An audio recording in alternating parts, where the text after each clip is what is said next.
Son las 8:42, hemos hablado en general sobre la APEC y algunas particularidades organizativas con el presidente del Congreso.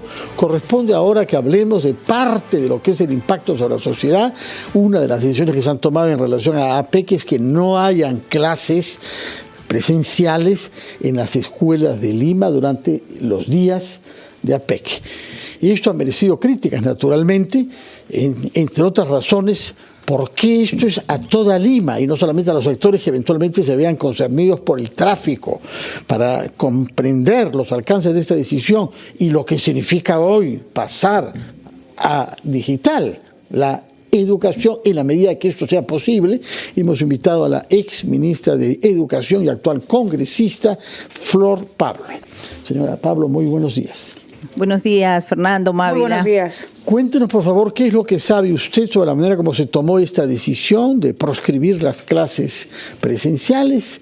¿Quién ha tomado la decisión? Hubo una consulta en el Congreso y sobre la base de qué argumentos y que se ha impuesto esta realidad que genera dificultades no solamente a los niños, sino también a sus familias. Bueno, en realidad no ha habido ninguna consulta, es una decisión unilateral que ha salido el día viernes. En realidad nos ha tomado de sorpresa. Yo, Mávila, Fernando, cuando me dijeron que iba a salir esto y que estaba el decreto supremo ahí en trámite, no lo podía creer. La verdad pensé que era esta información no confirmada, ¿no? Me costaba pensar que un ministerio, que el ministro pueda avalar, porque en realidad la principal función de un ministro es asegurar el servicio educativo.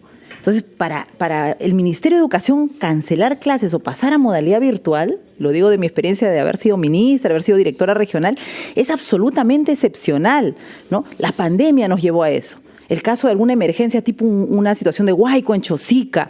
O sea, son situaciones muy, muy excepcionales y no, pues, imagínate, cuando hubo los Juegos Panamericanos no paramos las clases, ¿no? Y también tuvimos delegaciones de todas partes viniendo en los anteriores 2019. Y tampoco, ¿no? Y cuando ha habido, en realidad, al contrario, una ocasión, mira, un evento nacional con el impacto que va a tener para nuestra economía, que es una muy buena noticia que tengamos APEC este año y con los dignatarios que van a venir, los presidentes, ¿no? Las autoridades, es una buena noticia. Yo digo, qué mejor oportunidad, incluso en términos educativos, mira, se podría estar trabajando eso en la escuela, con los maestros, generar un ambiente de celebración, de conocimiento entre los chicos. Realmente pierden una oportunidad, incluso el propio ministerio, el propio sector, de trabajar educativamente. Eso ya lo digo como maestra. Congresista Pablo, tenemos que ir a la pausa, pero al volver nos gustaría, porque ya pasó un tiempo desde el viernes, tiene que haberle usted dado vueltas a qué pasó ahí y tener una lectura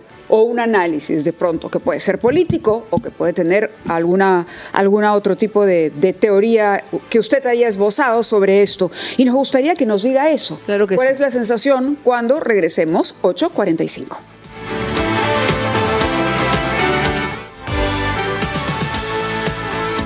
Son ya las 8:49 de la mañana, el lunes 11 de noviembre. Estamos conversando aquí en la cabina con la congresista Flor Pablo Medina, quien ha sido además ministra de Educación en su momento, sobre esta medida que la gran mayoría, y decimos porque aquí mismo en RPP se hizo una encuesta más temprano, en la rotativa del aire, y claramente la mayoría siente que es innecesario y contraproducente para el estudiantado que se suspendan las clases, porque, ha dicho el ministro que ahora serán remotas, pero en la práctica no podemos negar que hay una serie de dificultades que lamentablemente no van a permitir que ese 100% que no acuda a clases hoy, mañana, pasado mañana, puedan cumplir con los objetivos, digamos, de la currícula o de los cursos que tenían que seguir o las actividades que tenían que realizar, ¿no? Yo mencionaba, por ejemplo, la semana pasada los laboratorios que estaban programados, alguna feria de ciencias,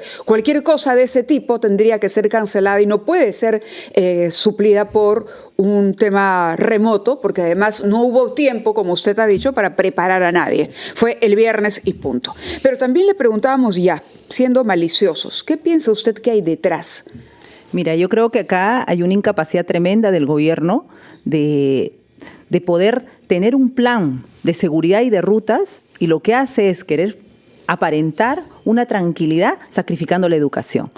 Y en realidad, ¿qué costaba al Ministerio del Interior, al Ministerio de Transporte mismo, a ATU, poder establecer cuáles iban a ser las rutas de desplazamiento de todos quienes venían a APEC y, por supuesto, si había la posibilidad, porque hay siempre el riesgo de las movilizaciones y demás, poder establecer cuáles eran esos circuitos, ¿no?, que significaban algún riesgo que podía uno pensar. Es decir, hacerlo focalizado. Focalizado, ¿no? Focalizado y trabajarlo con las UGELs, darles esa posibilidad a las UGELs, a los colegios. Pero dime, Mávila. Esto es Lima Metropolitana y Huaral. Lima Metropolitana, Callao y Huaral. Callao y Pero Huaral. dime, por ejemplo, los distritos del norte, Comas, Caraballo, Puente Piedra.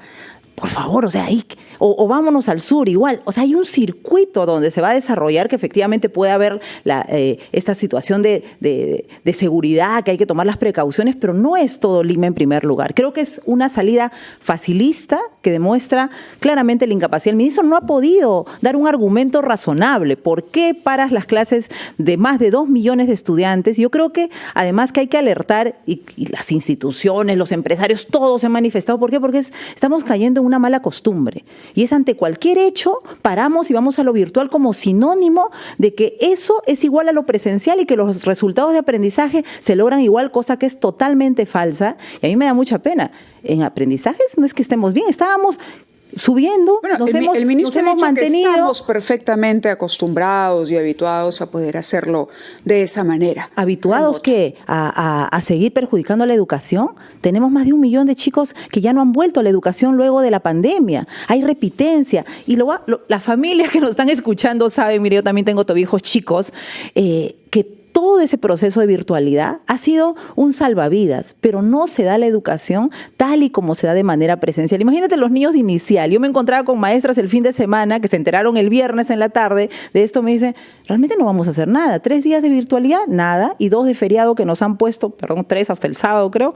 O sea, toda una semana en realidad, ¿a cuenta de qué? O sea, ¿qué cosa impide que los chicos puedan estudiar? Realmente creo que estamos llegando a un punto en el que no estamos priorizando el derecho a la educación y para aparentar algo frente, por supuesto hay que quedar bien como país, pero eso no significa sacrificar el derecho de unos por la incompetencia de otros. Lo que tendría que haber es un buen plan de seguridad, un buen plan de desplazamiento y de rutas que no nos haya llevado a esta situación. Mira, Lima, Callao y Huaral parados. ¿A cuenta de qué? O sea, ahorita la gente no solamente es no tener los implementos, no tener internet, no tener la cantidad de teléfonos, de computadoras suficientes en casa, sino con quiénes se quedan los niños más pequeños.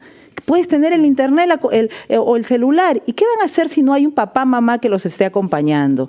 O algún adulto. En realidad, la situación de vulnerabilidad que ponemos a los chicos y a los estudiantes, a los niños, especialmente a los más chicos, o los niños con discapacidad, que tenemos también en nuestras aulas, en nuestras escuelas. En realidad, por donde lo veas, Mávila, es desproporcionado, es irresponsable y una falta de planificación y de criterio total. ¿Indolente diría usted también?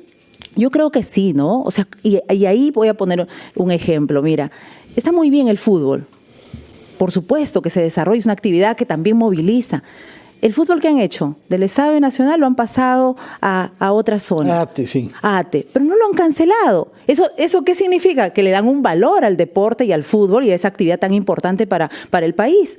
Tan importante o más importante no es la educación de todos los niños sabiendo que estamos atrás, que no se logran los aprendizajes, que no se comprende lo que lee, que tenemos rezago. Realmente es de una incapacidad, de una indolencia y de poner a la educación como furgón de cola, lo último, ¿no? Ya sacrificamos a las escuelas que se queden en su casa y acá no pasa nada, ¿no? Realmente terrible. Hay 2 puntos lo que ha dicho sobre los que yo quisiera que desarrolle usted. Uno es que la medida se ha anunciado sin consulta con especialistas el día viernes, es decir, a última hora. Y desde hace mucho tiempo sabemos que va a tener lugar APEC en estos días, lo cual efectivamente pone en evidencia la falta de planificación. A alguien a última hora se le ha ocurrido, ha sido objeto de alguna presión y ¡pum!, como dice usted, se sacrifica la educación. Lo cual es tanto más grave que, por lo que nos ha dicho usted, el nivel de aprendizaje, tal y como puede ser medido objetivamente, ha mantenido niveles mucho más bajos que los que teníamos hace 10 años. Mira, yo hace poco he sido convocada junto con otros expertos de Latinoamérica, del Perú hemos sido un grupo y de otros países. ¿Por qué hemos sido convocados? Por la pobreza educativa. ¿Y qué nos dicen quienes nos convocan internacionalmente? Que el Perú pues, efectivamente estaba en una ruta de mejora. No estábamos, por supuesto, bien, somos de los países que estamos atrás, pero había como, tú veías un camino de ir superando, ¿no? Pero ahora estamos como en el 2012, como el 2014. ¿Y qué significa eso? Que los niños terminan la primaria, Mávila, Fernando, sin comprender lo que leen.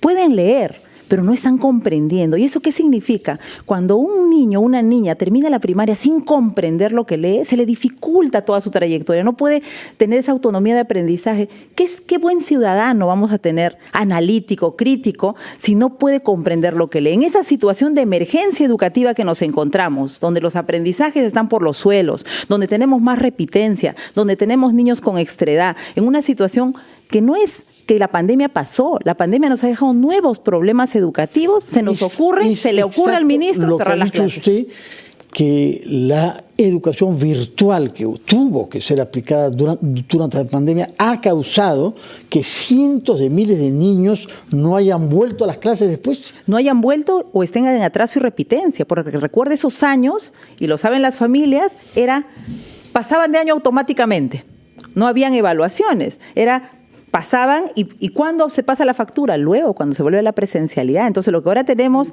es atraso, es repitencia, y hay algunos que ya no vuelven también por temas económicos y porque no hay vacantes en las escuelas públicas. De acuerdo, y eso Flor. Lo hemos dicho insistentemente. Esos son los problemas que tiene que estar pensando el ministro y no tratando de buscar argumentos que no tienen realmente ningún asidero. Sin duda, habrá que, seguramente los pedagogos, los directores, los maestros van a tener que aprovechar esta semana para ver cómo suplen y cómo compensan a los estudiantes, pero le agradecemos que haya estado con nosotros aquí, dándonos su punto de vista sobre esta medida que en efecto fue sorpresiva. Muchas gracias. Sí, gracias, Mávila. Solamente ahí chiquito para los profesores que también han sido sorprendidos, a hacer el mayor esfuerzo, y lo que yo invitaría de verdad es que cada escuela, yo ya no le pido nada al ministro, porque la verdad, cosa que le pedimos hace todo al revés.